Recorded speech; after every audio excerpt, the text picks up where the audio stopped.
Yeah, it's easily most of the parts in the North Shore. because we usually leave from the rehearsal space, which is in Robert, and that's gonna be maybe like an hour 15 from New Orleans, hour 20.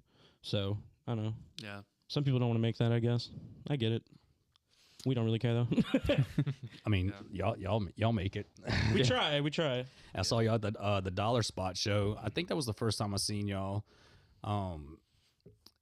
Honestly, you know, to be frank about it, y'all pretty much blew that show out. Like it was a very good show. Like y'all did a very good performance, and I was kind of like I was really blown away actually by seeing a North Shore band, because I mean, a lot of people, they have their critiques and stuff like that with local music and local bands, especially if they've never heard of them or seen them before. But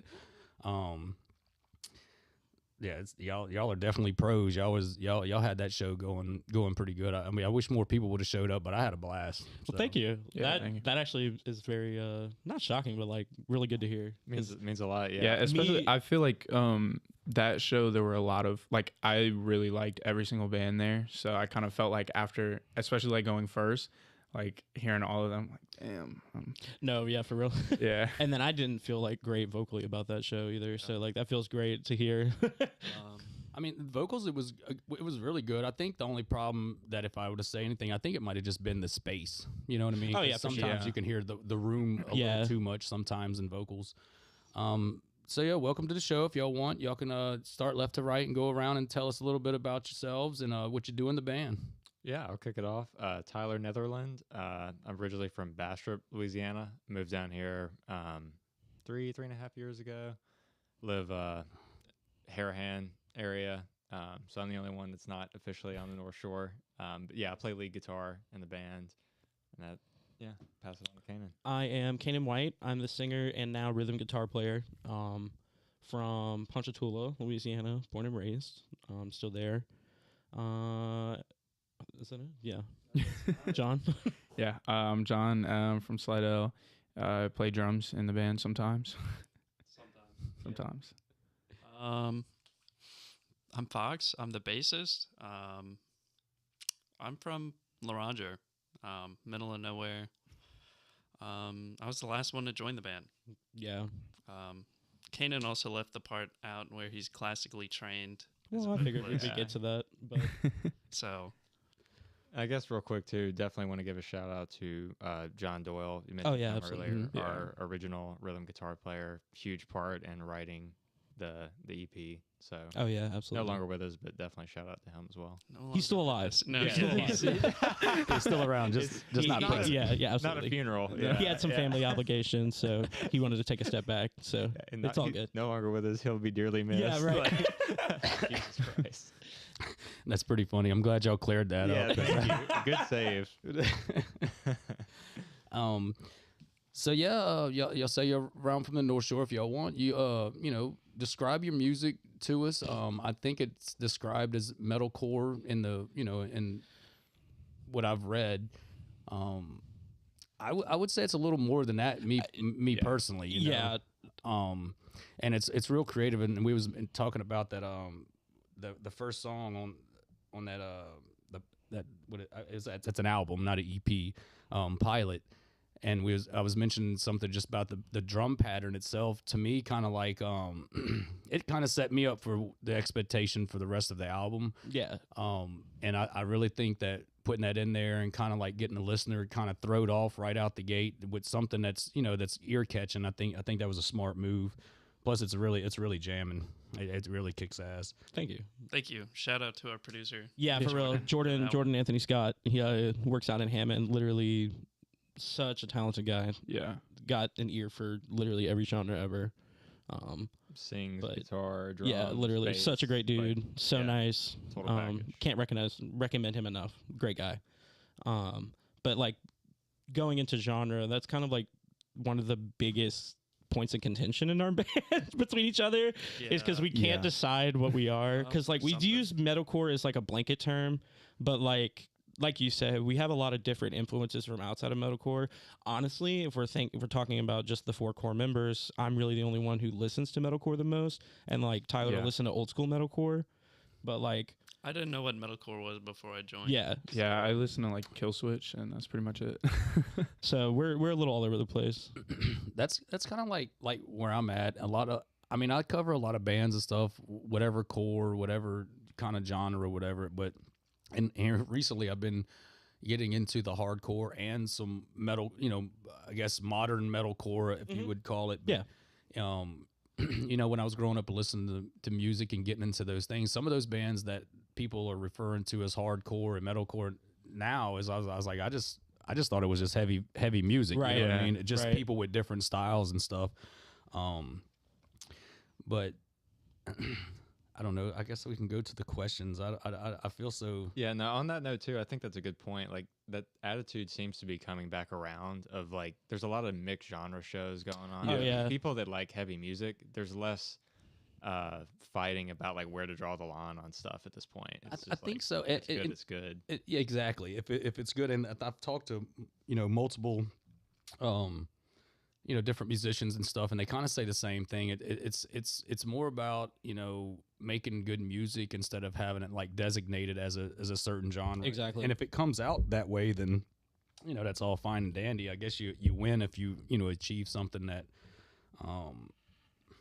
that a lot of people try to strive for that gent kind of sound. Yeah. Absolutely. And a lot of them don't succeed in it. It's very hard to do right. Exactly. No one is Meshuggah for a reason. Well said. And they're badass dudes. Oh my God, yeah. I mean, But yeah, would y'all describe y'all's, I guess, style? Metalcore, like you said, it's going to cover a lot of ground just using that. But do y'all seem to feel like y'all have some southern draw in there, or is it just absolutely. I mean, me personally, I started music and like getting into music through country music because like I grew up like super religious and everything, blah blah blah. And then my family, like, we only listen to country music, so like my biggest inspirations are like like Rascal Flatts, Shania Twain, Carrie Underwood. There's so many. a lot of the melody? Yeah, exactly. Yeah, melody is a big thing for me. So like that's a big. I don't know if the southern thing is coming more through vocals, but at least for me, that it's a big thing for me. I mean, Southern music to me is like Pantera. So That's true. Yeah. Yeah. Yeah.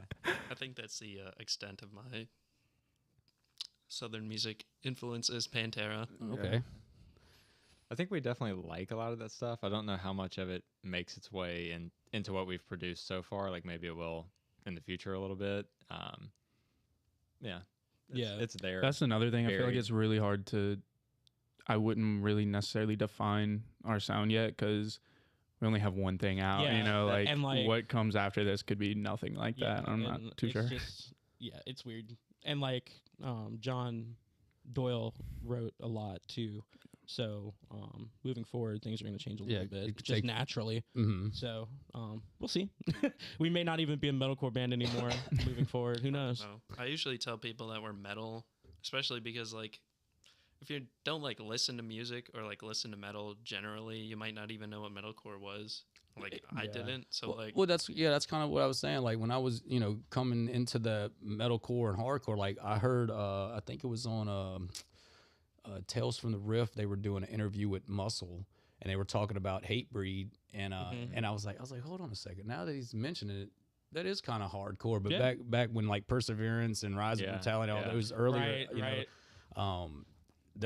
I just thought it was just an onslaught of heavy metal, Right. But to put a name on it, and then seeing some of those bands that have those and now I get it, kind of like where they I guess categorize themselves. But yeah, I didn't have a clue that what none of that was. I just Right. thought it was heavy metal, And I think if you look back at just the history of the genre, there's always been that like cross pollination of hardcore, punk, metal. Like I'm a big thrash guy. I mean, that's Huge punk huge and thrash. Yeah. metal together. You look at a band like Power Trip, right? I mean, that's old school thrash, but pretty much everybody in the hardcore community is like just decided those guys are hardcore too, which I think is cool. You know, it's like I was going to say, like, you know, you go to one of their shows and you got the two-stepping going on. Exactly, And yeah, I'm like, hold on a second, man. Is Yeah. that, and it fits though. no, you it know? does. It's very 100%. it's a lot like a big example I think about that, or what is her name? I'm an idiot.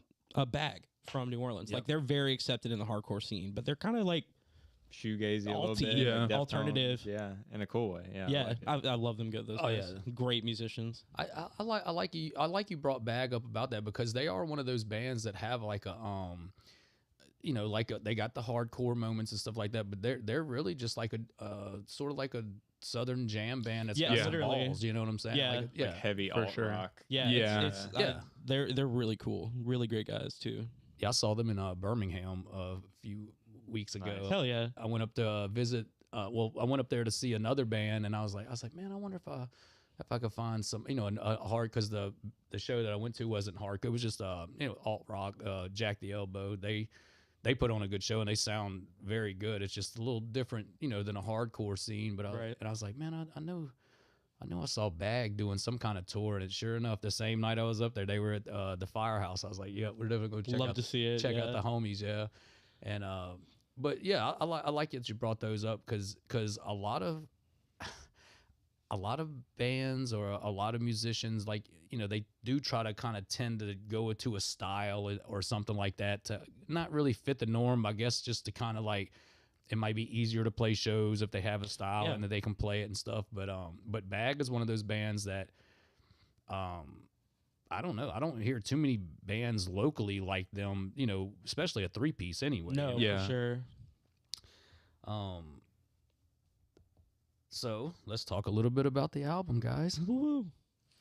Y'all mentioned the producer earlier that Mhm. helped y'all out with that. What was some of the ideas and you know the kind of the process of y'all writing that, and how long did it take to do the album? So everything happened very fast. The band formed like November 22. Started writing January of 23. And I then, guess for band, when you say that, maybe. oh yeah, say, band at this point is also just me and John Doyle. So Yeah. let's do that. And then we started writing January 23. And then you joined when May? I think y'all had one demo. Like you had Yeah, Pendulum. Which the is, OG version of Pendulum was written yeah, they sent me that. I was like, this is pretty sick. It was May 23, end of May. So I started jamming with y'all. We worked on that. Had a couple other ideas. Me and John just throwing out riffs. and then we gained this John, Bill. He's both. Probably like a month later, huh? Like June. about, and then That was August. yeah, August, I and then Yeah. our first show was in November. I was like the very end of August, Yeah. almost Yeah. September, I'd say. So when did we start recording? Was it May? It was right after I came. I think It might y'all have been went. June. It was like the weekend after I jammed with y'all for the first time. Y'all were going to Jordan's. Yeah. So it was like June to November 2023. We cranked that out. We cranked that out. Yeah. That's Yeah. y'all wasn't even a band a year. No. And y'all did that. I was No, we were not. Yeah. I was gonna say when you mentioned catching us at the Free Store back in January, that was Third really show? That was number 3. that was our Yeah. Number third 3. show. First show with just me playing guitar at that time. Kanan wasn't doing rhythm, so I mean that was Yeah. the compliment means a lot because No, we for were real. very, Very nervous nervous, for that show. for that. Yeah, And then That's also we were doing Click for our first two shows. So then we came into that one like, okay, you know, was this no venue's- ears, well, nothing. at first it was like, we're like, okay, there's a DIY venue. Like we were going to just have Click in my ears. And then I got one song in and I was like, nah, I just Yeah. threw them out. But we had it. So Made it work. Yeah. the volume was good enough in there to kind of hear. I mean, I I see where you might have, you know, struggled to get some front of house on the vocals or whatever. Yeah. But Yeah. that show was, I didn't know y'all was a band for that short of a time. Yeah, no, for real. Yeah. that's pretty impressive to get an album out like that. And that was just like songs that people had and that already was written, or y'all just No, we wrote 'em? started writing in January 23, me and Doyle, and then we just went from there. And then obviously adding more people made that a lot quicker. But I think that so Pendulum and Faithless to the Observant were practically done when I joined the Yes. band. Yes. And Yeah. then the other four songs did not have bass on them at all. So I needed to like crank those out. So that was like 2 months, yeah, I think, I to think do so. all those four. So that was fun. Definitely a crunch, but I think it was worked. a hustle for sure. Um, We just wanted to have we wanted to have everything solid before we did the show in Yeah. November. so it was like writing all of them and then rehearsing all At of the them same time. at Y'all the did same y'all did time. the show like right after the drop of the Yeah. album. Yes. I was, Yeah. I Well, was we just did looking the at the show date before. it. Even. Yeah, the EP dropped January 25th of 24. Our first show was November 15th of 23. Okay. Yeah, we spent a few months polishing it, making sure it sounded good. Yeah, Um, we went through a lot of revisions, but the Yeah. core stuff was recorded like June to November, I think. For a first album, it's definitely got the quality of a high quality album Yeah. or something Thank to you, put thank out. And I don't like to keep saying a lot of bands or whatever, but sometimes bands kind of try to do the put it out there in the first year or something, or before they really get any chemistry and stuff going, and you can really tell it affects the the everything, the composing, the writing, Yeah. the production, engineering, all that, and I think sometimes that might be like just a miss, instead of just actually either one, deciding on exactly how you want the project to go, or two, take your time and get it the way you want it done. Right. Yeah. I think we just got lucky that we all immediately clicked with each other. Mhm. Yeah. And we all just Yeah. like genuinely like each other. Yeah. So Yeah. I think it was more of that, and we just enjoyed writing with each other. I think so. I think that's all it really was. Is that Yeah, 'cause that's how we were able to do it. To I be don't honest. think we were necessarily aiming to put it out that quickly. It No, just absolutely started not. coming along, and we are like, okay, well, let's roll with it then. Yeah, for sure. Well, not only that, you'll be able to tell if it's right. I mean, I have my boy in Savas, Dalton. Him and Ruger, they put out I think it was like a 6 or 8 song EP or album like a week or two ago, and they wound up taking some of it down because they after hearing it, and them guys, they be putting out songs like every week, you know, and I think something might have clicked for them, and they's like, oh well, we're gonna take some of it down and we're gonna rethink it. Yeah. And I think really taking the time to consider instead of just putting it out there, it makes a huge difference when it is out there. But at the same time, you don't have to make sure that it's perfect for your first time. I think you can kind of use a first time thing as a, hey, it was our first demo, whatever, Yeah. But no, that one, the one y'all got it sounds like y'all been writing. This is like y'all's 5th album or something. Damn. You know? Well, I Thank think this kind of goes back to what we were talking about earlier, where we've never been in a band before, any of us, but like we played music for a really long time. Yeah. Yeah. Like me personally, I mean, I've been writing stuff for like 12 years at this point. It's a lot easier when you're in a band, honestly, because it's just like I only don't have to do it all yourself. I only have Yeah. to worry about the bass. Yeah. I I've been think- singing since yeah. I was like 3, and then guitar since I was 11, and then like Fox said earlier, I went to school for vocal performance, and we were a classical school, so I learned like opera technique and all that good Mhm. stuff, how to take care of the voice, all that, and that really like changed my whole way of thinking musically. I think more methodical and more like technically now, I guess, when I come to approach music. So I don't know. I guess it's another reason why we like crank out music so fast, because Yeah. I have like, I'm able to arrange on the fly kind of thing. So Yeah, I agree.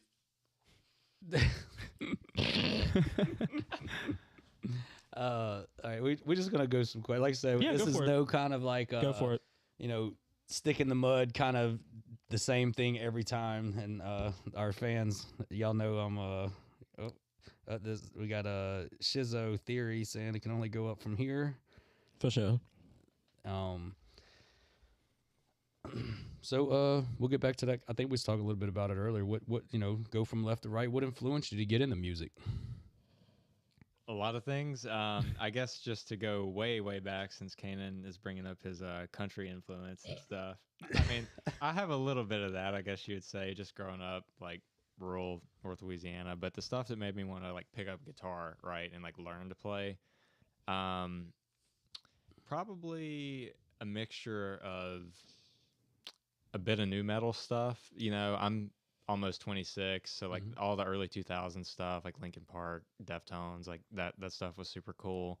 Went back from there, got into early Metallica, thrash, discovered all that, and also some alternative stuff like Smashing Pumpkins, Radiohead, that kind of thing. So some weird mix of all that just made me want to grab a guitar. And I was a little older than when I started playing. I was like 15 or 16, and just slowly figured some stuff out. It's a lot of different things you can put your hand in the bag and pull something out of, and still kind of get some inspiration from a lot. That's a lot of that time frame that had a lot of inspiring artists and stuff, especially Absolutely. like the mid 90s, early 2000s. Yeah. It's like stuff. the golden age of music, in my opinion. I mean, even looking around the room at like the Literally, Chimera I'm like- posters, Hatebreed, Machine Head, like I love all those bands. Yeah, absolutely. So.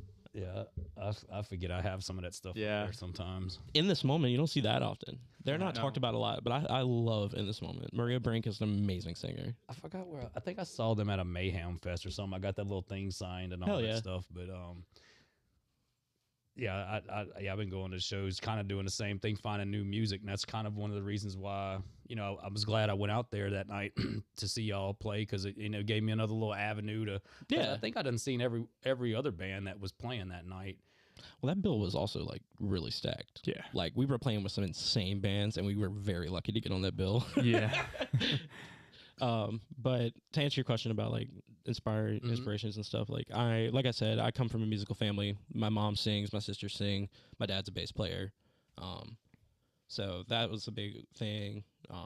I was in choir all through high school, and then went to college for vocal performance, and then stopped going when I started the band. I have 29 hours left, and I can't be bothered to go back. Real. And then that's where we're at now. Yeah, I grew up. My dad's a huge metalhead, so I got kind of my taste of music from him. But I was really into Guitar Hero. I wanted So like real. I wanted a mohawk, and I wanted to play music. I don't know if it was I thought the drums would be easier, but for some reason I went to that. That's the one you went to, right? Yeah, I don't the hardest one. Yeah, I don't know how I liked Guitar Hero and then picked up drums, but that was what I did. And but I like getting older, I got really into punk, and I think like the Rev from Avenged Sevenfold is like one of my favorite drummers, but he has so much punk influence, and so like listening to him like kind of got me really into punk. So that's kind of probably my biggest influence in music. Yeah, I think for me it was like I started like playing music or like getting into music, writing stuff, actually not like on an instrument at all. In like 2012, whenever dubstep got really big, I was like, dude, I was like probably 13. I was like, I'm gonna download FL Studio and like make a bunch of beats and get like super famous. I'm the next And I did, Skrillex. yeah, exactly. I did that for a little bit, and then like I started. I bought a bass guitar from someone for like super cheap. I think it was like $50. Just like dicked around on it. I'd listened to a lot of music. Like I grew up listening to the same stuff my dad did. So like Linkin Park, Deftones, and then like the Smiths and like New Order, like all over the place. Depeche Mode, 9 Inch Nails, also a huge inspiration, especially production wise. But then whenever I started playing the bass, I was like, I want to like play the bass. So I got into, I guess, funk, you would call it, or like old R&B stuff. So like Patrice Rushen and like Luther Vandross, Hell yeah. Let's go. Really classic getting in there. stuff that has Let's like go. a, Lou super, yeah, exactly. It's like super talented bass players. And I don't play like that at all. It sounds good, right? The realest thing said. Yeah, and then I guess at some point, whenever I started like getting into heavier music and like wanting to play heavier music, I'd say like my biggest inspiration would probably be like Alice in Chains. Just like that whole era, but Alice in Chains especially is like one that sticks out the most whenever I think about like rock or like harder music bass players. Mike Starr is pretty insane. That's a band that's aged really well. Oh no, for sure. Yeah, 100%. I don't know how you strike gold with 2 vocalists. Like that's pretty crazy. And you're right. They struck gold with both of them. Yeah. And that band is still, you know, they still going. And they're still insane. Yeah, live. insane. Like insane. A lot. Some younger people might not be able to tell the difference or even know that Lane Staley was exactly part of it. Exactly. And still listening to the old stuff with Lane Staley, it's hard to tell the difference. No, it's crazy. You could tell they went a little more modern on some things, but I mean, Cantrell's a phenom when it comes to creativity on guitar. Absurd guitar player. I've always kind of viewed him. He's like the David Gilmour of metal. Oh, easily. Like a very like reserved, like tasteful player. Like always the right note, great tone. You know. That's a real good comparison for him too, because he's like relaxed and he's not this shredder, but he can if he wants to. Yeah, exactly.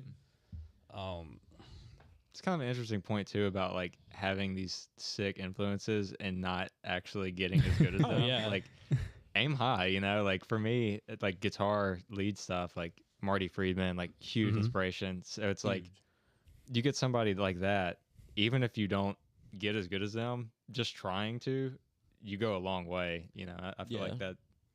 I mean, coming from the classical world, like I would do anything to be Pavarotti, like literally anything. Being a tenor, like he is the gold standard. So like, setting yourself higher, I think, and trying to achieve that is what pushes you into musicianship. Yeah. Well, I don't get to practice the funk stuff as much anymore because we're in drop A sharp. Yeah. Not a lot of old school stuff in that, but yeah, we're a little low.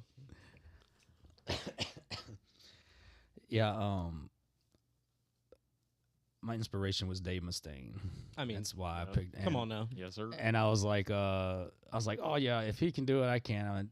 I was like, golly, like 10 seconds into actually learning, you know, some parts of the Rust in Peace album. I was fucking hand catch on fire. So I was like, you know what, I gotta cool this thing off, man. So and you're right though. I kind of just took like little bits and pieces, and I ain't gonna say I developed my own style or anything, but you know, you can tell a lot of attributes in my playing, but listening to the album, you can hear a lot of those different I guess grab bag kind of inspirations in there, and maybe not sounding like, you know, the inspiration or even learning to be that good at it or however, you know, your inspirations are, but getting the idea from them, kind of like, you know, hey, I like it, and maybe I can come up with something like that. Yeah, really good. That's even kind of the way I think we write as a band in a weird way, of like, we're not like copying bands, but we'll be listening to, you know, a riff that is unfinished demo, and it's like, what if we did the Alice in Chains thing after that? Or like, you know, absolutely. like it's like a reference. Yeah, you have a lot of the time our demo tracks are just named after other artists. Yeah. Let's try some of that Alice in Chains, man. No, for real. Absolutely. Great value Alice in Chains. Absolutely. I'll take it. Yeah.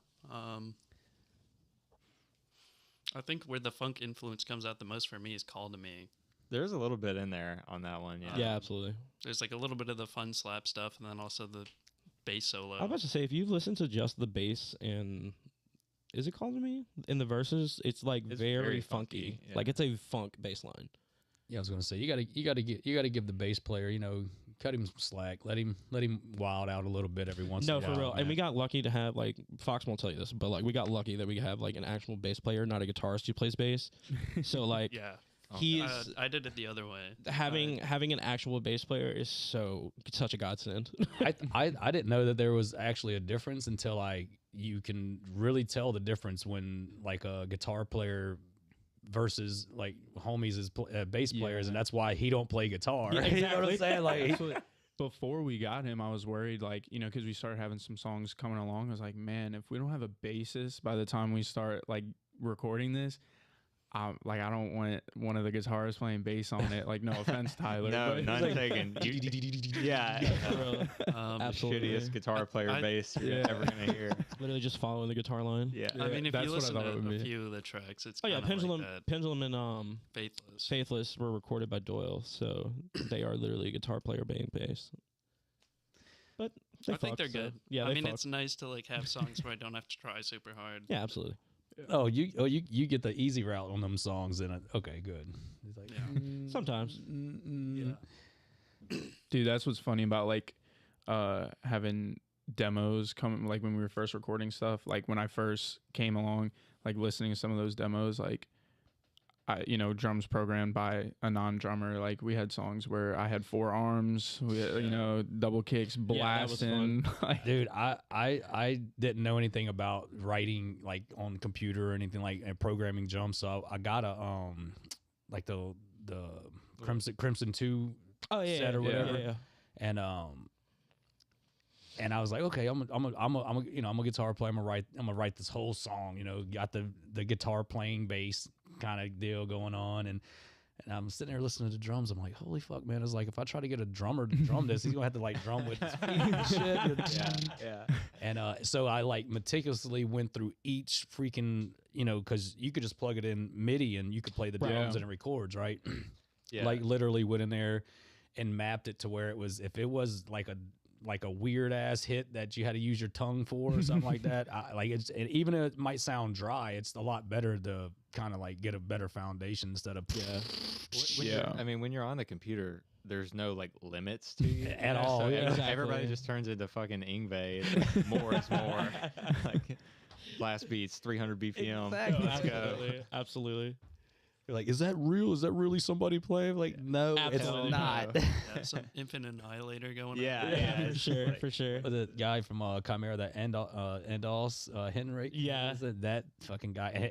He really did some dumber on that Resurrection album, but I was even questionable about some of those. But since I know he's a phenomenal drummer, Yeah, right. That's like it's- what's his name from Oceans 8 Alaska? Chris Turner. Yeah. Chris Turner is insane. Literally a human metronome and can play anything at any BPM. So what, man? You didn't grow another arm and try Yeah, to No, play yeah. a whole I nother- attempted to, but it didn't work. So it we like- just had to rewrite some stuff. write the drums on 5 kits.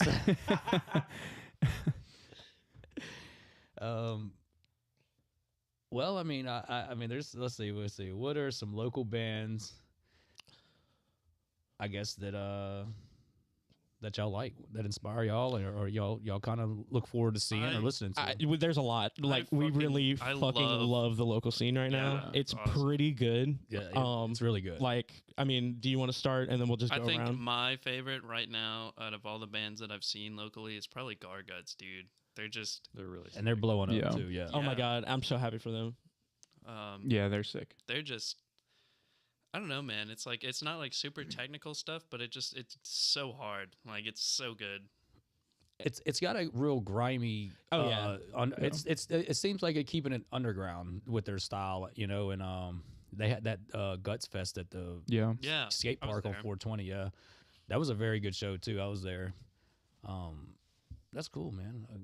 Guts. good. Shout out. Yeah. I love 610 Split. Oh my Like God. we've seen them so many times now, They're and funny. like They've seen us so many They- Yeah, yeah. we've I played think with them a few times. genuinely- Love those guys. I would love to play with them as often as Literally we can. They're so anytime. much fun to watch. Like the way they just like they really command the stage. Mhm. I feel like I don't know if I've ever seen another local band that just like I don't know. They really like command the stage. Like They just have it. Like Yeah. they have it. it doesn't feel like you're at a local show No. when you're watching them. I Exactly. feel like And another one that is like that is Drim. Like we're Yeah. huge Drim Yeah. friends. I met the Drim guys. Awesome. I work at a music shop in Mandeville, so I met them through there, and then playing with them at the Dollar Spot. Yeah, Yeah, that was a dollar spot. Yeah. Yeah, that was the first time I'd ever seen them live, and I was just blown away. Blown I mean, they shut it away. down every time they Yeah. play. Every time, man. They are the most insane musicians I've ever heard. And And like two the guys. fact that there's yeah, two people, That's crazy. two people. I've that never is heard of insane. a two-piece and that kind of music either. Their I little think that's so album crazy. or whatever they did is awesome. Oh Yeah, yeah, it I is. listened to it like 6 times back to back. ST. Mhm. I listen That was to really I listen cool. to that.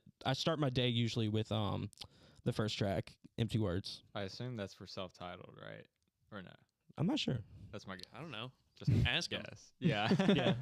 No, Yo, they're, Ethan. they're super sick. I mean, y'all mentioned a lot of the ones I was thinking of too. This is not an exhaustive list. Like every band we've played with and seen, I think we've all left saying like, Yeah. damn. Oh, yeah, those bands are absolutely. good. They're Who awesome. did we play with at the? I was gonna say Project Ascension. Oh, Probably yeah, Project I would- Ascension I would was cool. shout out the insane stage presence. Yeah, like, they're on tour right now. I think. Yeah. Across like Oklahoma and and all those little areas. And they just like I can't believe not to like.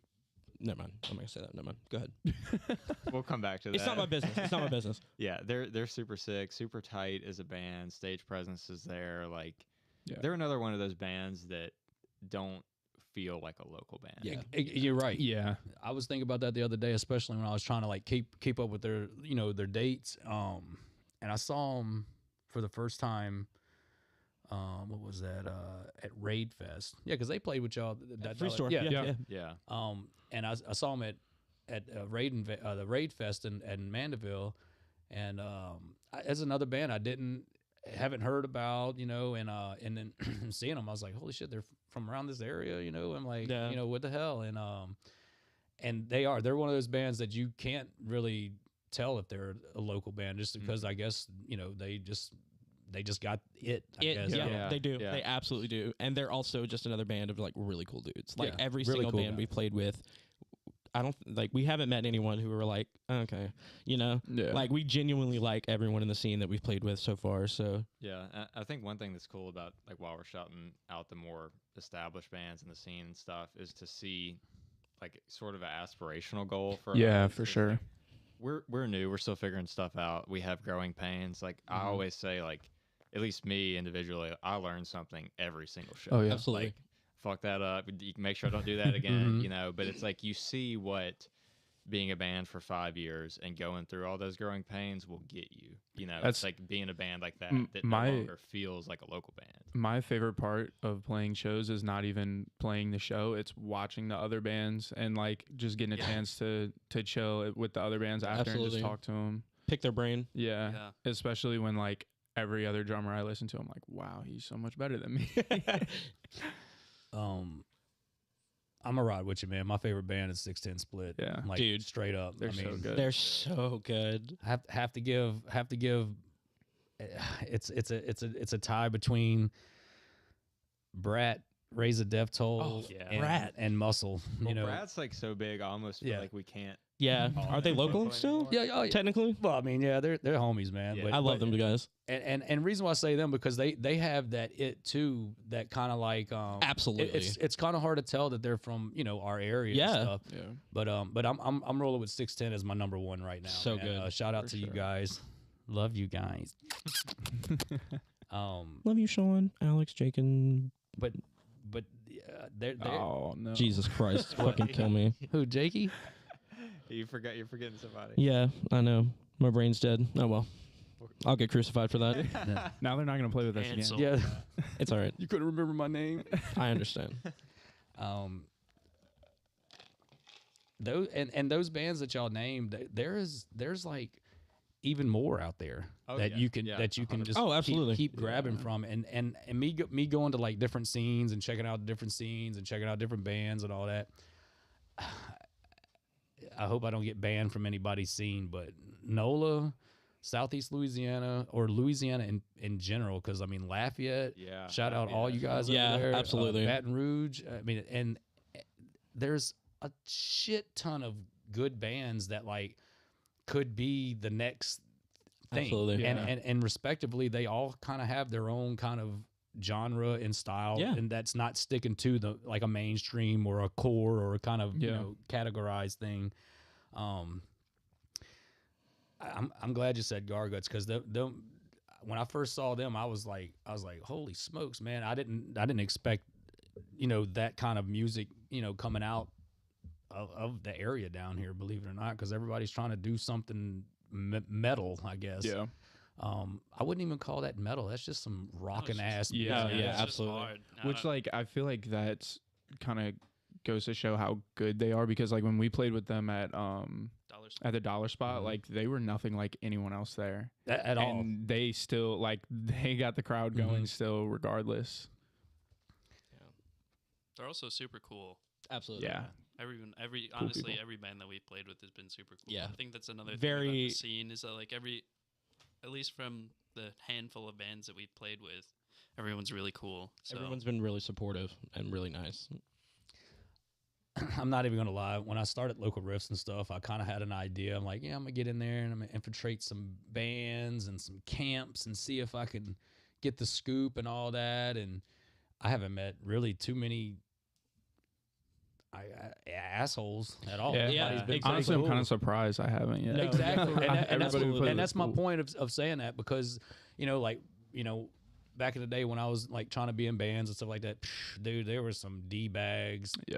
out Yeah. of this world. But it seemed like back then was a lot different times. It seems like now that a lot of the bands are more supportive of the other bands Yeah, instead of yeah. this Sure. band trying to be the headliner all the time or Yeah, and it also goes back into like you see a lot more, like this is just what we were talking about earlier, is like you see a lot more mixed shows now. Mhm. Is like, and that's just because people are more open to, like we were talking about, like most people in the scene nowadays just care about good music. They don't care about the Yeah. genre. I think they just want to have fun. Yeah, if exactly. If your I think bill that's is what it boils fun, down then, to. Like Yeah. people are gonna come and they're gonna be like, "Oh man, that was awesome." Yeah, exactly. Yeah, I got to give a shout out to Belly Up Nola for Absolutely. putting on all those kinds of like, and he don't give a he's like that. He wants it to be a good experience for everybody, and I guess it doesn't really matter if it's cohesive or not, because I think it mostly just depends on the vibe that the show kind of conjures or whatever. Yeah. And whatever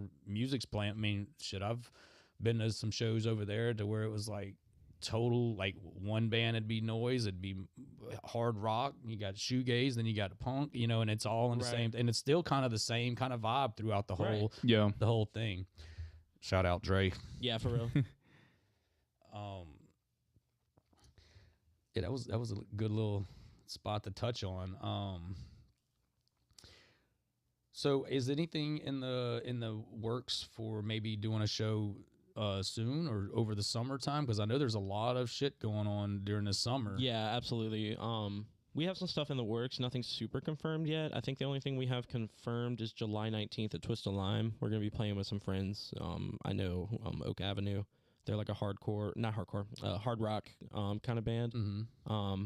And we're playing with Nine Slug and EMS as well. I'm not as familiar with them, but I'm excited. I think that's the only one we have like on the books. Yeah, But we have like one we're talking about late June. late June, one July, Mm-hmm. early August. So yeah. Yeah. And then we're also planning one for like a big like end of the year thing. So I That's think gonna be a lot of able fun. to- I think we'll be able to stick pretty consistently to the show a month. Yeah, I think that's what give or take. we're pretty solid on that. Yeah. That's what works out for us anyway. Not only that, time-wise. I think it kind of saves you as a band when you. I mean, I don't want to say it's not enough, but sometimes, especially in a saturated, kind of scene that we got. I mean, and that's not a bad thing, but you do got to kind of pick and choose. How much you play and stuff like Exactly. that. Because there's got some bands that I've seen. I'm up around the 15 mark. Yeah. On seeing somebody, and that's I enjoy it, but I don't know if that hurts the band as far as more of a turnout coming out, or Right. or breaking loose and just going somewhere else and doing Mhm. shows instead of the same area. Yeah, we it also has a lot to do with like the fact that all of us either work or in school. Mm-hmm. So like doing or both. Yeah. Shout out to Fox. If I think if we did more than once a month, it would just be way too much for us. Like I think we would burn out way too fast. And that's what I was going to say. You don't want to burn yourselves out, especially Exactly. when you have something good going on and it's working the way Right, it is. right. So, Yeah. hell, and nowadays you don't even have to really do a show. You just put out a 2-minute video of y'all bouncing around with some instruments in your Yeah, hand, exactly. it can get some good feedback, and that could be just as good as drowning yourself in 4 or 5 shows a month. Yeah. You know? Yeah, I think we're still finding like the comfortable mix of that for us. You know, we've got some. We're always writing, I would say. Oh, so absolutely. we have things in the works that could be singles down the road. You know, Mhm. so I think long term, that's kind of how we want to do it. It's play some shows, drop a single here and there. You know, tease a bigger release. Like EPs, yeah, maybe eventually an album, but nothing like super set in stone yet. Mhm. Shit, man, this is going by pretty. We got to slow it down. Yeah, I know. Yeah. Okay, now this one we're gonna have to nerd out to a little Okay, bit bet. because this is gonna be the equipment question. So, Oh, do you have okay. any equipment that is a must-have and that you'd tell others to get? Boom, right there. Oh. Tyler, go. I mean, all right, I'll go first then. For me, I swear by the Helix now. So I have a Helix LT. I was always a tube amp guy. Mm-hmm. I had a 5150 forever, which still fucking awesome. Mhm. Like, I mean, I think if you have one and you can swing it, bring the tube amp, right? But just for ease of use, all in one, you don't have to spend $1 billion on all your pedals and Mhm. stuff to like just to have it all there. I've been really, really happy with the Helix. I think we might even use it for some tones on like future Absolutely. singles or EP or whatever. That thing's definitely made to do some shit like that with, especially recording and it being digital and stuff. Yeah. Yeah. I mean, Super nice Sorry. for our in-ear rigs and Mhm. stuff. I mean, it's a great piece of equipment. yeah. I mean, I'm run one too. We both run Helixes.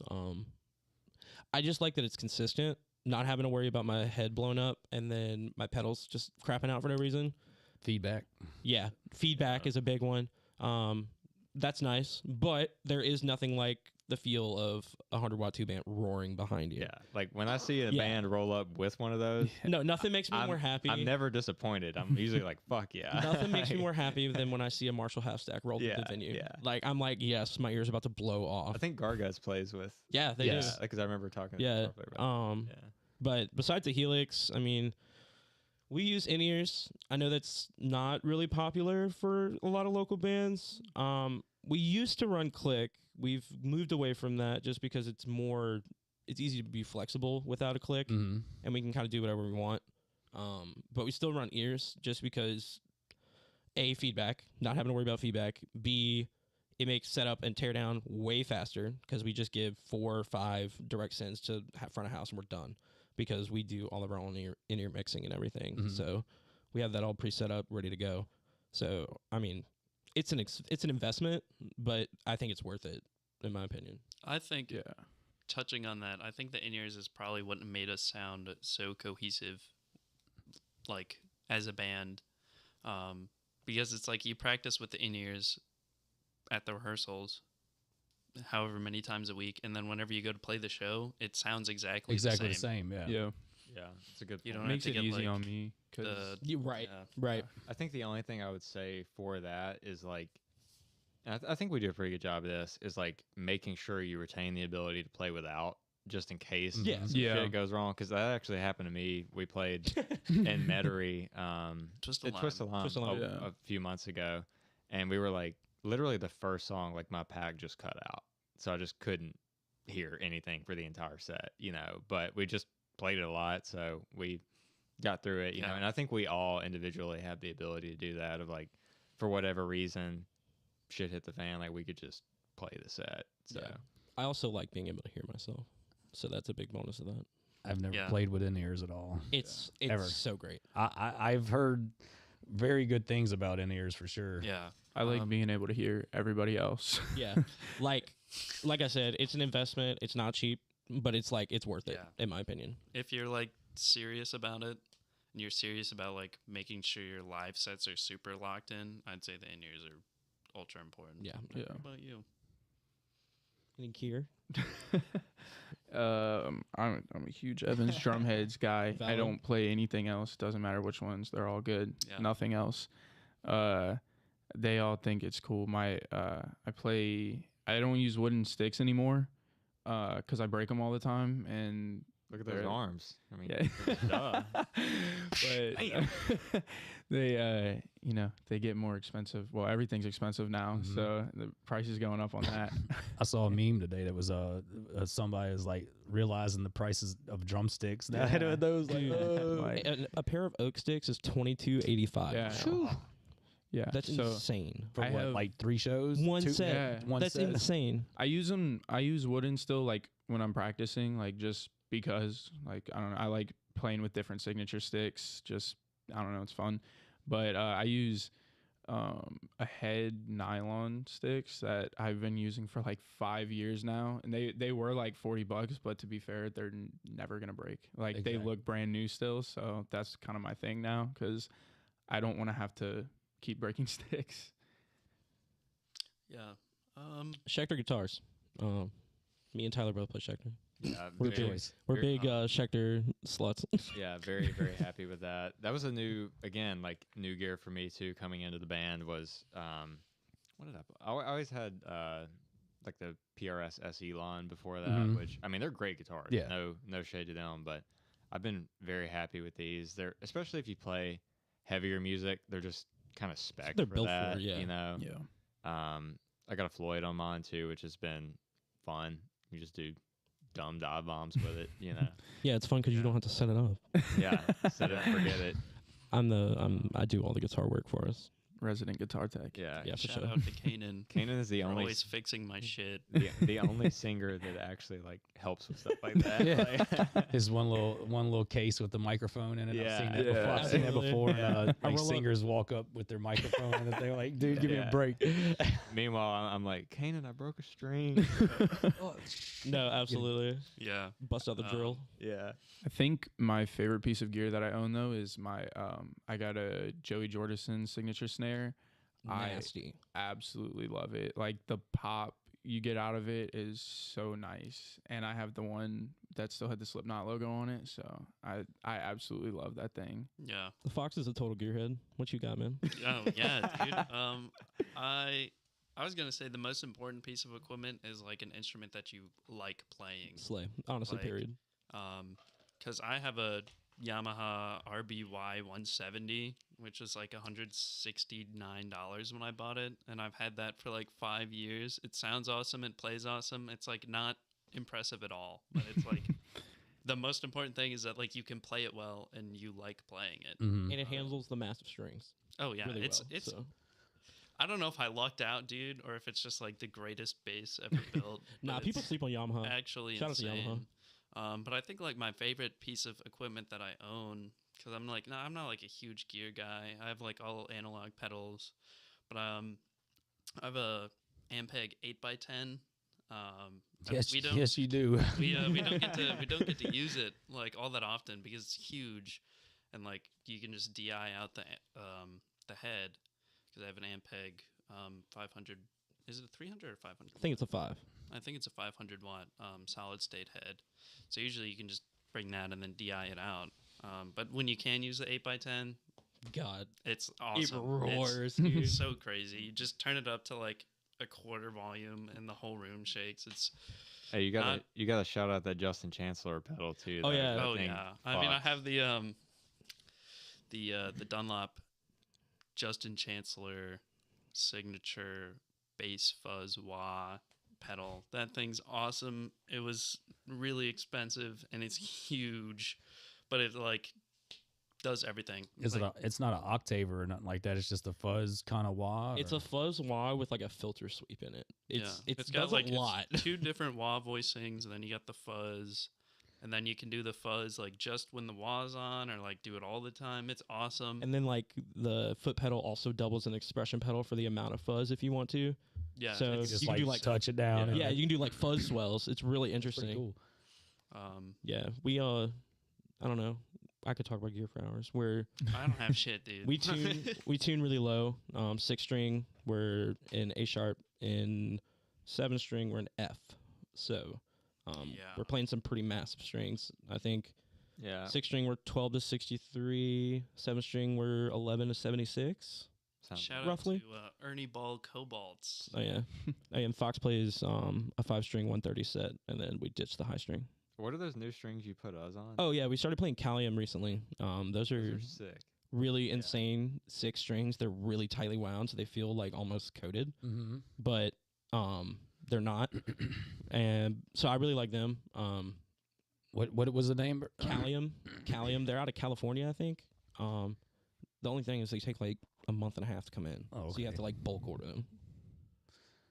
Yeah, I like the Diodario strings. Oh yeah, I mean classics. Yeah, it's sort of like how you are with the Evans head. I will not play boomers, Ernie balls, or nothing. If it's not, I can probably look in the bag somewhere and there's like 100 packs somewhere.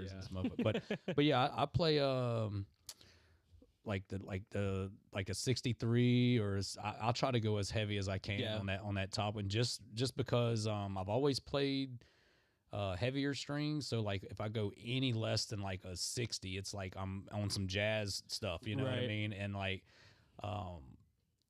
and it don't matter. It could be one of those little bitty regular scale lengths right there. I'll drill the little tuner out so I could fit the string in there. But I just like how it gives it a little bit of you don't have to worry about the stability of it too much when it's heavier like that. Yeah, especially or buy a baritone, one of the two. Yeah, especially if you play a lot of fast palm muty stuff. Like I love a lot of tension in your bottom string. Like I'm the same way. Yeah. I don't like floppy strings at all. Yeah, that's why I almost want to go up a gauge on our 7-string set, to be honest. But I'm also not playing a baritone 7, so yeah. I've tried some. I think the 8-string set comes with like an 84 top down. I think it's like a 14 or something at some point down there, but I felt as though that was kind of uncomfortable for me because it was like, trying to do slides and stuff like that is like, okay, man, my fucking fingers like tore off. Trying to do it all day and stuff. It's great if you're tuning like drop E and below, but like if you're going to like modern low tunings, you really thickest you need is probably like a 76 or 74. I'll try to get like a drop B out of some of those heavy strings. Hell yeah. Without popping the fucking things. But I mean, but I just like how tight it sounds. Well, yeah, you get a lot more energy transfer from the strings to the pickups. Well, I think an underrated thing on guitar tone too, I mean, maybe it's obvious to some people, I think a lot of people overlook it, is if you're playing heavy music and you want your guitar to sound good, I think you got to play hard. Oh, absolutely. Like you have to beat the crap out of it. Yeah, you have to absolutely. pick hard if you want it to sound good on a record, in my opinion. And that's a lot easier to do if you got a thick ass string. Yep. You know, thick string and a pick that doesn't move. Yeah. I was gonna show you. I got this. Damn, I wish I had one handy. I know I got one somewhere, but it's a. I don't know. It was like a kit I got for like a computer building. You know, like it's the screwdriver with the magnetic screwdriver and the clips and the little pinchers. You know, where you can get the little tiny screws out of your computer and Anyway. I don't know what the hell. I still don't know what it's for, but they have these things, and they're like bass picks. You know, like a 3-sided, big, wide pick, right? What is that for? So I only know this because my older brother used to be like an AppleCare guy. They use that to get the screen off. Okay. It's to bust the adhesive underneath the screen, and then it peels it off. I use those as guitar picks. No, they're sick. Yeah, because they don't move. They don't wear out either. Like I'm telling you, you can burn. I had no idea what they're made out of, but they're sick. Dude, they do not flex and they do not wear out. I don't know what the hell they're made out of, and I've put them through. I can't play with nothing else. Like I got this little tiny thing up here somewheres, but everybody be playing with like the I can't do it, man. The little tiny the Jazz 3. Jazz 3, yeah. I'll drop it. I can't do that. Yeah. Yeah. So like my pick is like this wide. I mean, literally, I'll buy bass picks, instead of the little ones because I don't know. Not only that, when you wear it out, you could just like turn it to the next. Little thing exactly. And go to the next one, Yeah. I mean, I play. I have it on me. These guys have guitar picks on them, guys. I have one right here. I have my drumsticks on me. I do. That's I got Dunlop Ultex Jazz 3 XLs. Good That's what I play. Yeah. I've been digging the flow picks. I play a pretty thick one too. It's like 1.5 mil. That's just what I prefer. But I'm the same way. I like the Jazz. Like I've played them, but if I have a choice, that's probably not what I'm gonna pick up. To me, it's not. It is sometimes to do with the flexibility of the pick, but to me, it's more of the area to where I can like. Yeah. It seems like I don't have to grip it as hard, and it kind of like gives me a little bit more mobility with my wrist action and stuff.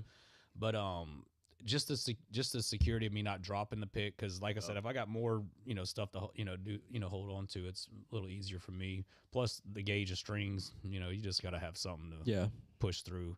And do you use a pick? Sometimes. Well, I'm waiting for all the bass players to come in there. You're in trouble. Honestly, I think recently I've been playing less and less with a pick. On the EP, I played everything with a pick, except for the bass solo and parts that I'm slapping. And the end of disconnect. In a disconnect, yeah. Yeah, that too. But that's more of like a producer's request type thing. Like I don't really I'm not like elitist about playing with your hands, but also it's like, if you can do it, why not? I think using a pick sometimes in a mix, it makes it cut through a little bit more too. Like especially that initial attack, especially if you're trying to really accent the bass part, because sometimes the bass can be lost, and even though it's there and you hear the bass tone, it just sometimes you want it to really cut through. Yeah, I think a pick does that for it sometimes. Absolutely. Like in Pendulum, there's a whole section where the guitar drops out and then it's just bass, and I think that's all picked. It's my favorite. I don't part know. Of the I whole didn't song. fucking play in that song. True.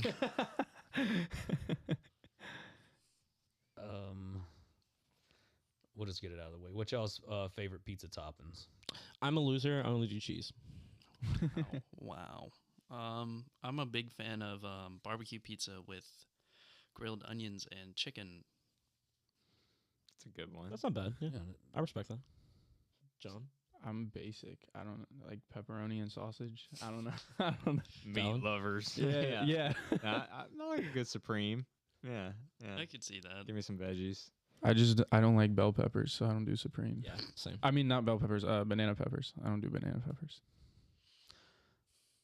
I like supreme, but it just seems like they don't cook the it's always like half done. enough. Yeah. I don't like the difference of textures. Yeah, on the there. texture. Yeah, it gets me. Yeah. Like damn, man. It's like I just wanted to get that out of the way. Yeah. So I don't know, man. What are y'all thinking about it? What y'all think about the current state of the scene, and because I see y'all out there. I've seen y'all. I think the last time I see you two guys was over Chafunkta, I think. Yeah. Me and John. Yeah, that was were a at cool. Chafunkta. That was a really good. That was show. with 610. 610 was there. Yeah. I would like to see them put on more shows there. Absolutely. We And don't because we don't have anything for like No. heavy music in the North Shore really. So. That's like home turf for us. So like having that venue there is really sick. Yeah, they got one. They got one tonight right there, down there tonight. Oh, yeah. So that it's like Nice. transient. Yeah, she might be a beat, an oversight. An oversight. Yeah. Yeah, that was cool because we only had to go like 10 Literally, minutes. Yeah, 15 minutes from my house. Yeah. It's pretty sick, and it's like nice. Like the drinks are really good. Really cool The brewery's cool. Everyone there was really nice. 610 killed like always. Always. Yeah, they owned it that night for sure. Yeah, that was nuts. That was cool. So I mean, y'all see like a like a scene that y'all can get behind, and y'all are happy to be a part of and play in the environment. Absolutely. I mean, I feel like the NOLA scene is in like a renaissance almost right now. Like it's becoming big again. Yeah. I feel like because we were so For sure. The local scene was so huge for so long, and then it it had a little dip, and then I think coming back, I guess post pandemic, everything has been like really ramping up. I mean, like, I don't know, every band we play with pretty much, I think is really good. There's so many really good bands out there, and like having like not played music before, like with a band, like I was kind of expecting like, sometimes we're going to play a show where I kind of hate all the bands there. Like, I don't know. I was expecting to kind of it be a little bit more hit or miss, but every show I go to around here or like in New Orleans or every band that plays with us really for the most part, everybody's so good. So there's definitely like a thriving scene, it feels like. Well, and it's also like there's a lot of times where I'll just be scrolling Instagram and be like, okay, screenshot this show. Yeah. Hey, who wants to go to this one?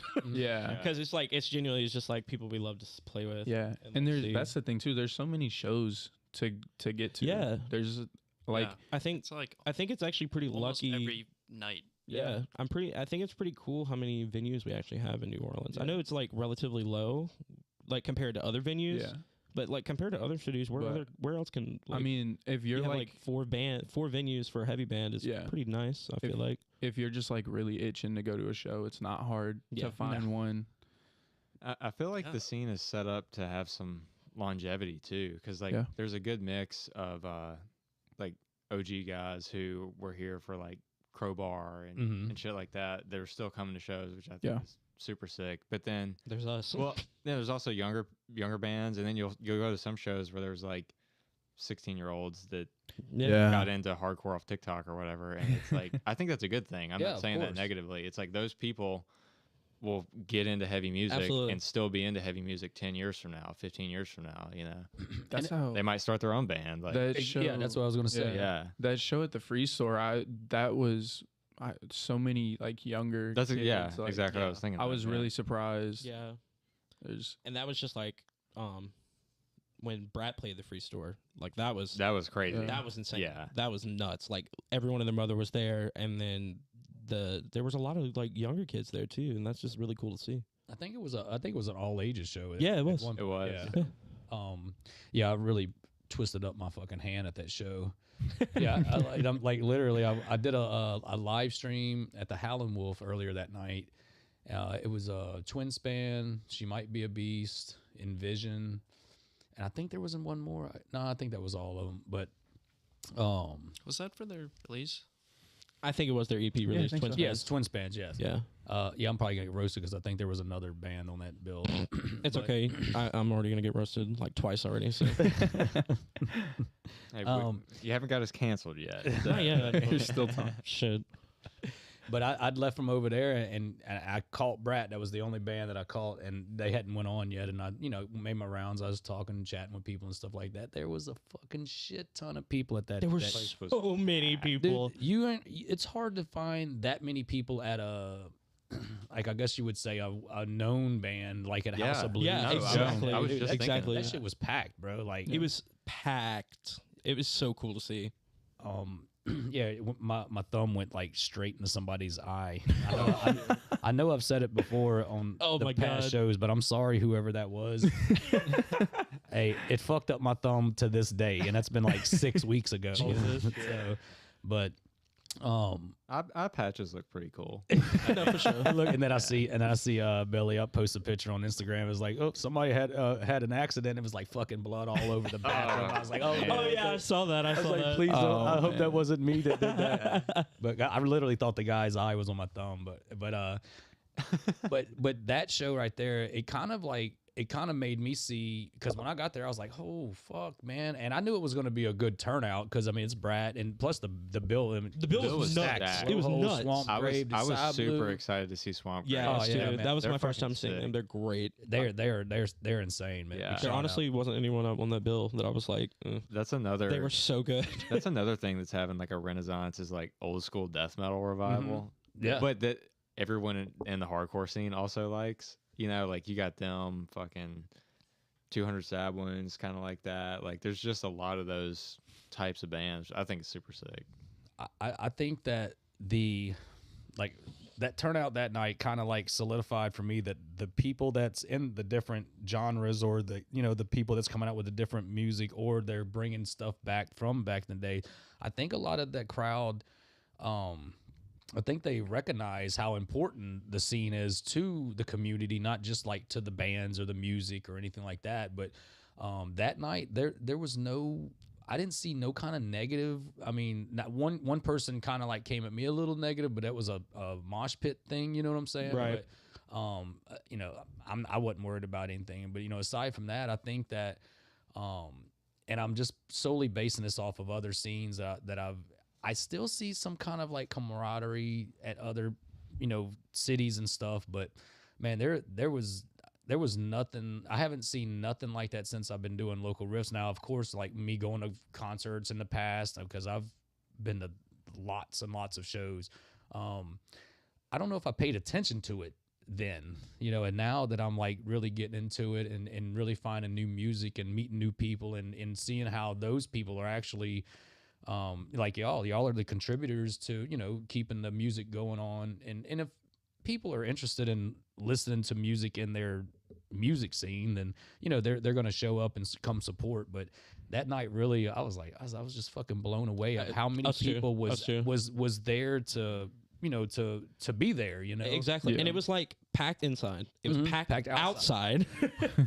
The parking lot was full. It was insane. And you can go up to anybody that was there that night, and they were having a fucking blast. Exactly, and it was all that kind of good vibes and feelings. And I don't know. I think that night kind of like, and then last night, which beat down for Boogie, it was at Chelsea's Live in Baton Rouge.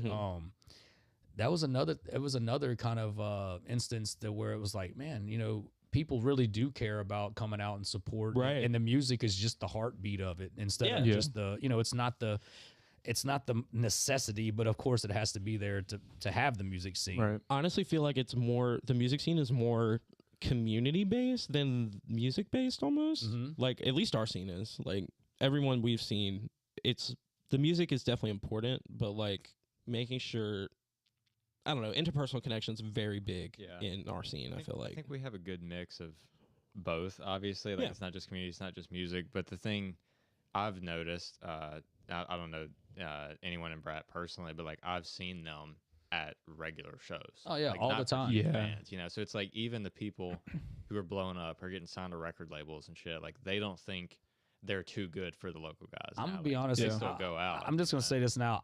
Do y'all have fucking clones, Brat? Because I'll see y'all at a show, and the next fucking day y'all are in like St. Louis, some fucking weird doing a show. It's crazy. I'm like, what the fuck, man?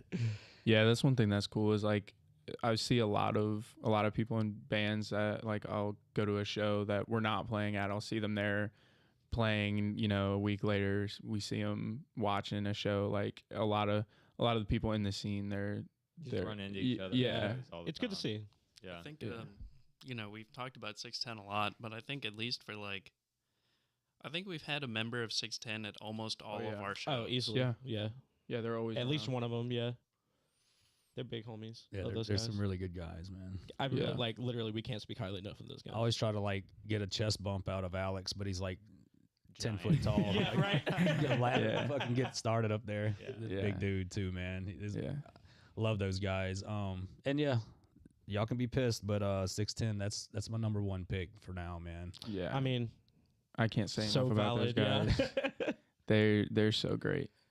I love watching Sean play. And they're different. Yeah, they're yeah. a whole, like, that's not even a style, like a genre that I can pinpoint. No. they're their own thing. Yeah. It's so cool. New sludge. Yeah, they call it it's like new sludge thing. Yeah. Yeah. It's really interesting. I love it. It's a very interesting combination of stuff. It's really cool. Was you gonna say something, man? I mean, we always cut the bass player off, and we usually give him the last word or something. I think that was pretty much the end of my statement. Okay. Bassists are usually a few words. That's always, man. Like you can go back to they're seen and not heard. Yeah, previous episodes, and it's always either waiting on the bass player. Nah, I'm just fucking around, man. Giving them some shit. Hey, but without the bass player, you have a song that sucks. Like shit. No, for sure. That's all the bass players are gonna love you, man. On that note, too, like I was thinking about this the other day. A lot of times, I think when people point out like an album they think has sick guitar tone, it's the bass tone too. Yeah, like you gotta have. both, absolutely. Almost like a borderline harmony kind of thing. Yeah, but that bass definitely makes a lot of leads cut through too. 100%. Yep. Yeah. So you're recognized. We appreciate you. Hell yeah. Round of applause. Single clap. Yeah. But I and getting into like the amount of people that can, I see a lot of people that continuously go to shows. At some point I thought, I'm not gonna go live. I was like, oh, they're trying to catch up to me. I'm gonna go to more and like just go to like 6 more shows that week. But I see a lot of those people in the scene. They have fucking bands. Yep. Like, I'll go do a show and it'll be a packed house or whatever. And it's like, hold on, there's like fucking 15 bands. Like bands is worth of members and stuff in this. And they're just as down to earth and not really sitting back, kind of thinking the high and mighty. They're in the pit. Yeah, They're jamming. Or Yeah, headbanging, and it's like we're so thankful for that, especially with us being like a new band on the block. Like it is so nice to have people actually at least showing support. You know, you can't be in the scene and not support the scene at the same time. Yeah, exactly. So it's really cool. I think even at the free store, like every just like random person I met either played in a band, used to play in a band, or they play guitar at home or something, or they're just starting a band. Yeah, it's like there's a lot of musically inclined people, and I think that's just due to the nature of like hardcore metal in general. You know, like everyone sees the band that they like, and if you're really into it, it makes you want to go pick up an instrument. You know? Yeah, and that's why I was saying I think it's sick that you get all the younger people out there like going to their shows. Like how many of them get inspired to do something? See a local band, or maybe they go see a bigger band, the House of Blues or whatever. Like they're all, not all, but there's going to be some of them that start their own bands, and that's going to keep the scene going, a few years from now. Like, that's kind of what I was talking about earlier about me, wanting to start a band.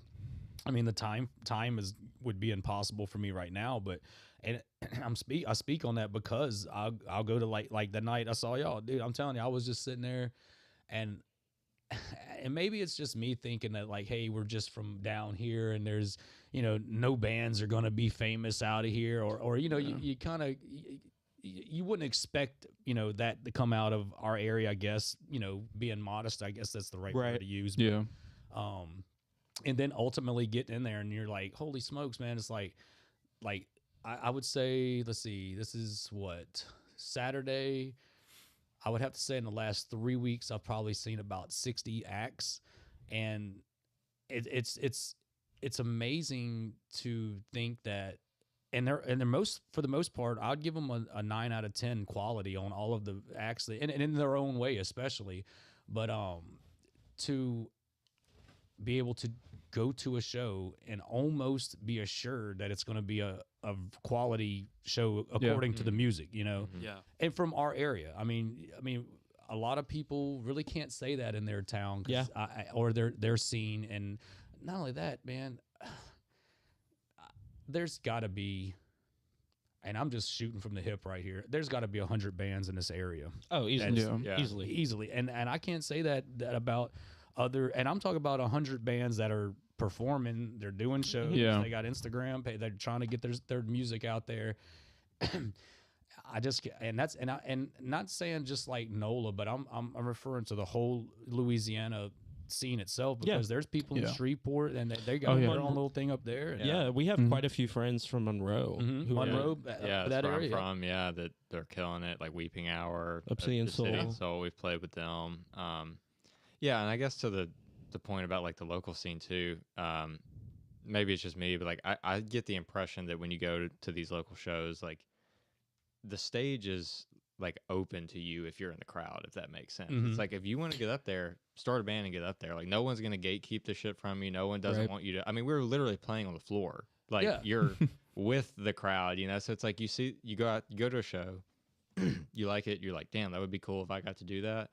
There's not really a lot stopping you from doing it, because we're not super established. I mean, and even before we played our first show, like, and we were just trying to hit up venues or like talking to more established bands, like not a single person like gave us pushback of like, who are you guys? Yeah, y'all are new. They were like, oh, this will be your first show. Cool. Like, you play with us. Like, absolutely. So went to Babylon. I think it was a week or so ago.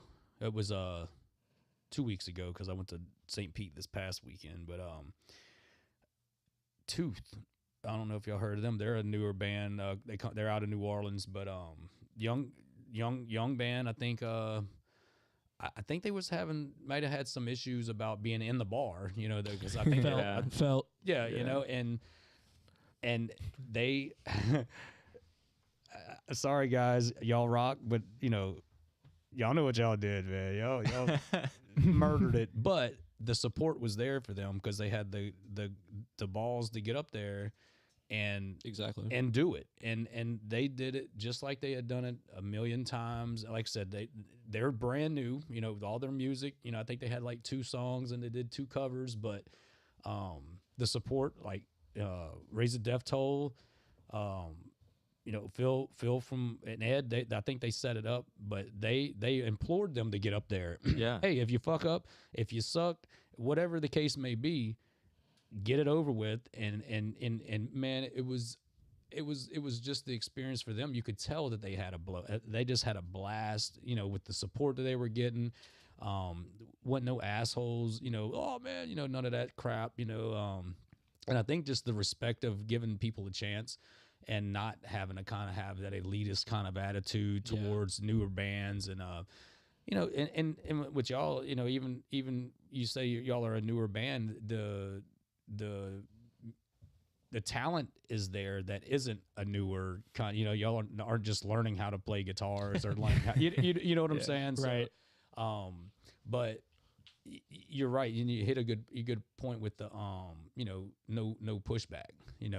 Now back in the day, I can only imagine, because a lot of they didn't have a lot of bands, like that. They just didn't have a lot of bands, and I think that's might have been one of the reasons why you didn't see as many shows as you do now. Also, and not only that, a lot of those bands didn't want to play with other bands because of whatever reason. So ego. Yeah. I try to steer away from that. So I'll say I haven't seen any egos. That doesn't necessarily mean that they're not there. We haven't encountered it either. No, Everyone honestly, in the no. scene's been really super nice to us. Yeah. I think another thing is people are just like really want to play music now, and it's... You hear that? Cat. Oh, that's my cat. Yeah. Sorry, guys. Oh, good. He's upset that he can't be in here.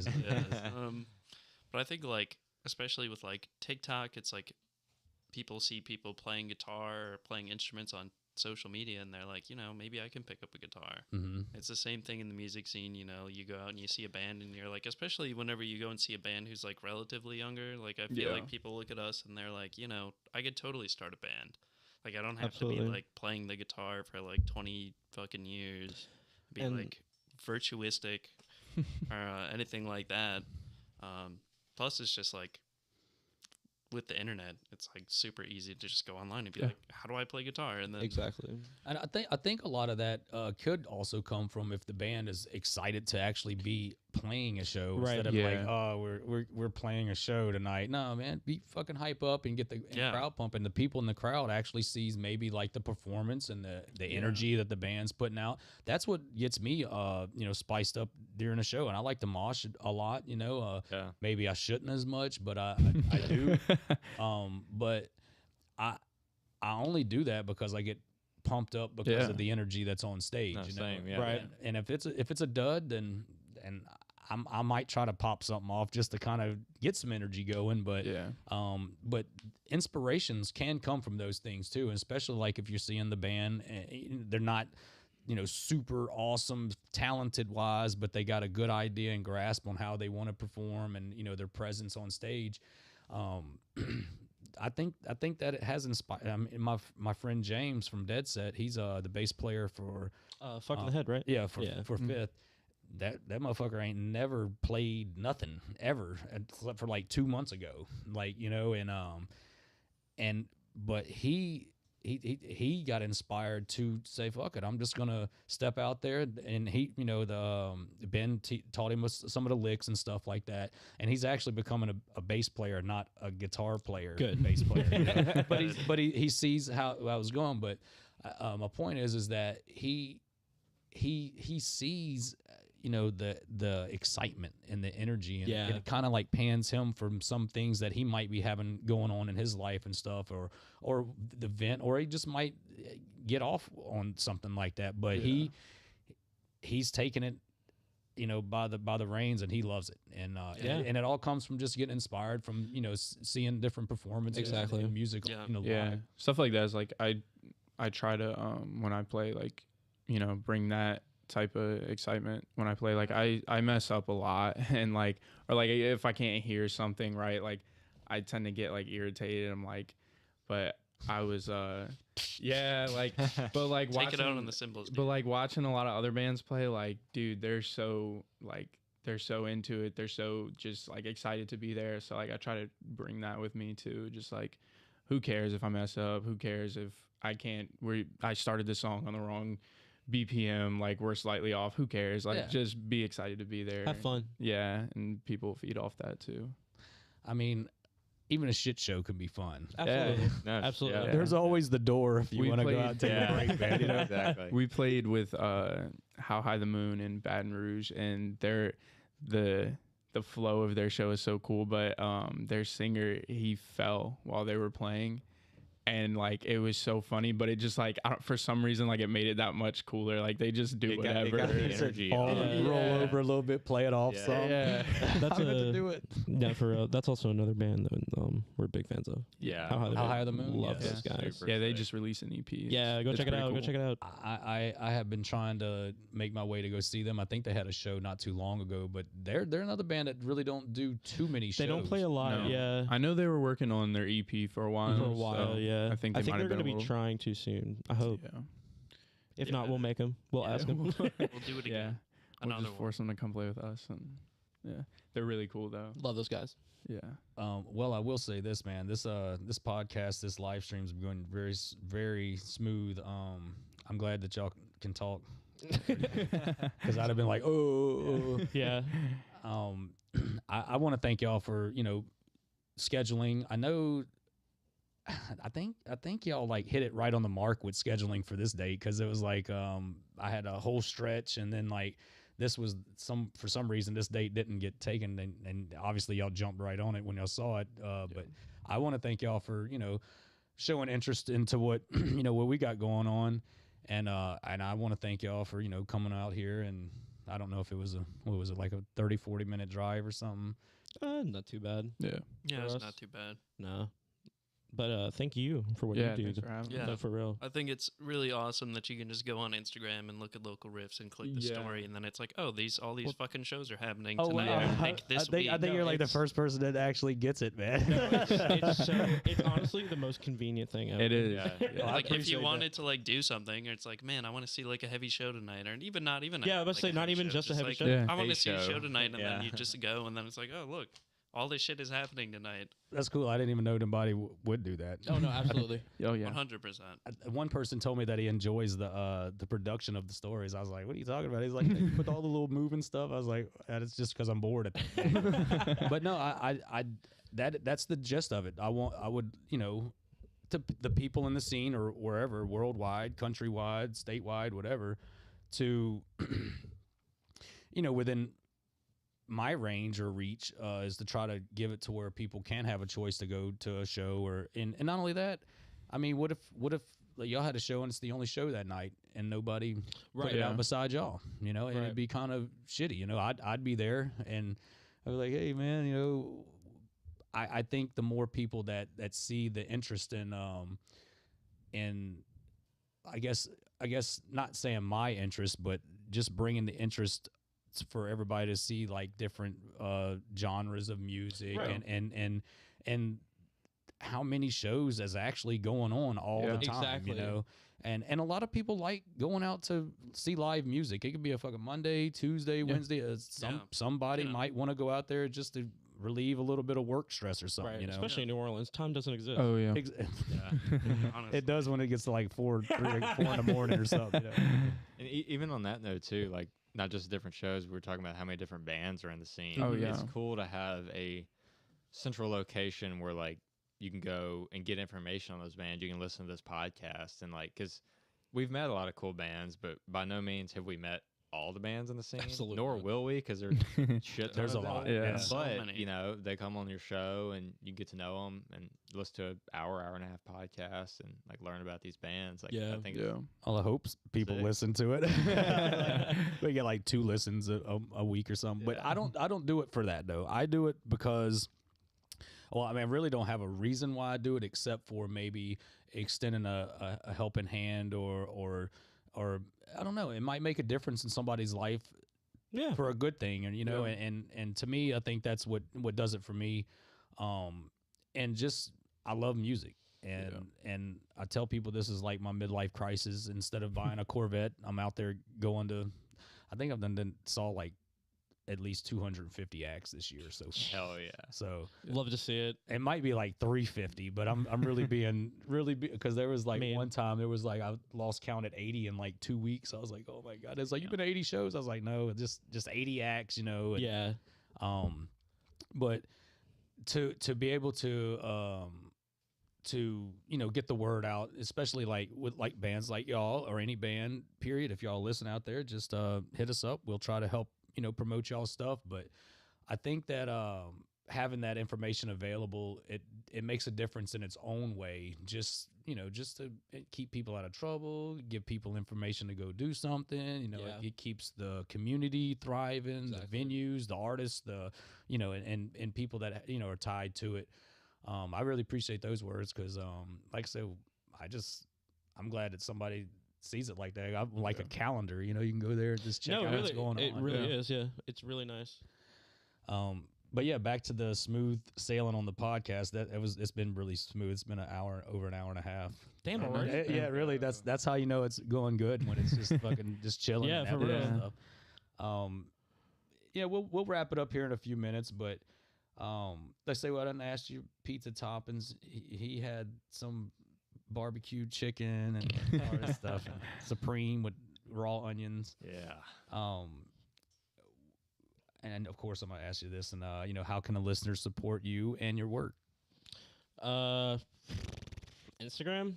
Yeah, probably Instagram. The best thing. It has like everything. All of our links and everything is there. Silent Solace Band. Streaming's awesome. I think every major streaming platform. Yeah. Literally everything. Tidal. Tidal. Yeah, Tidal. Yeah, if you really want to Deezer. if you want to support us monetarily, Tidal's the best one. Yeah, for sure. Give Jay-Z his money.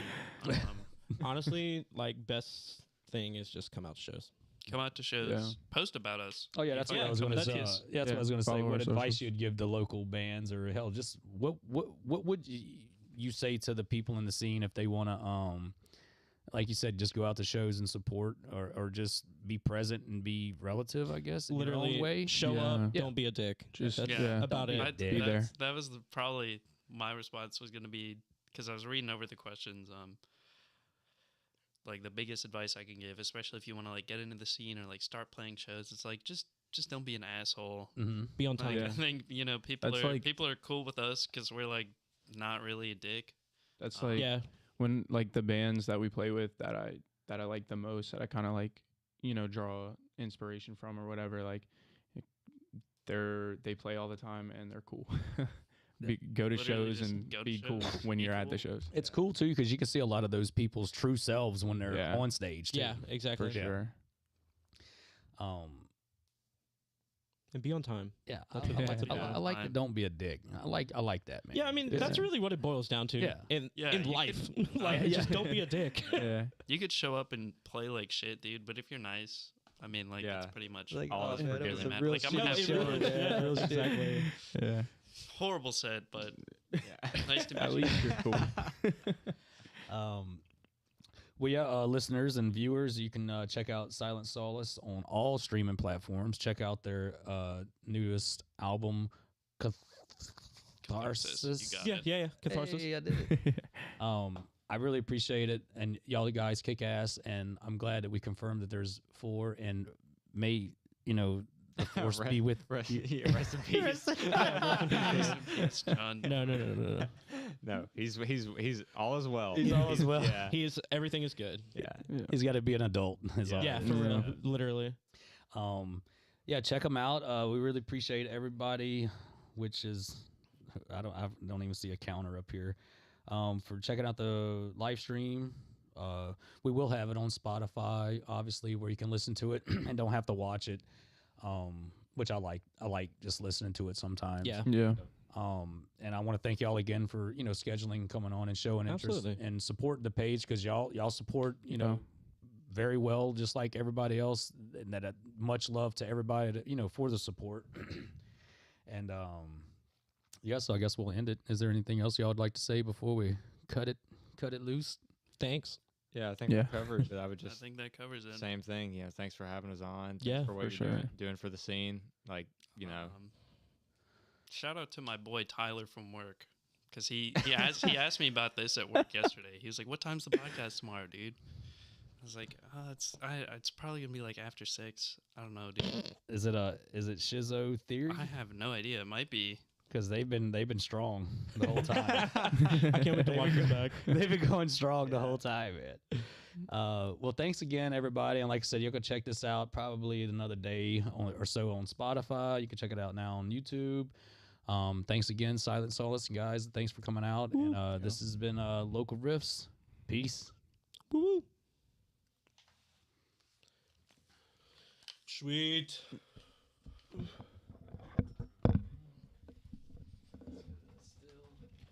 This down.